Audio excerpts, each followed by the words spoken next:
माना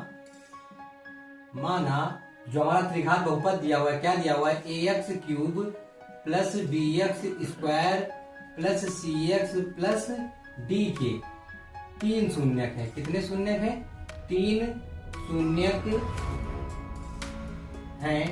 हमने क्या किया, सबसे पहले जो हमारा त्रिघात बहुपद दिया गया है हमने माना कि इसके तीन शून्यक हैं। कौन कौन से? अल्फा, बीटा और गामा। तो देखिए हमें एक शून्यक दिया हुआ है, यानी कि अल्फा का मान कितना दिया हुआ है, 0। तो हम लिख लेते हैं कि अल्फा बराबर कितना है, 0। हम क्या करते हैं, इस अल्फा का मान उठा के रख देते हैं शून्यकों के गुणनफल वाले सूत्र में। तो चलिए देखिए, सूत्र है alpha beta plus beta gamma plus gamma alpha बराबर C/A। ठीक है, अब क्या करेंगे, अल्फा का मान है 0 गुणे बीटा प्लस बीटा रहने देते हैं और गामा भी रहने देते हैं प्लस गामा, और अल्फा का मान है 0 बराबर कितना हो जाएगा, C/A।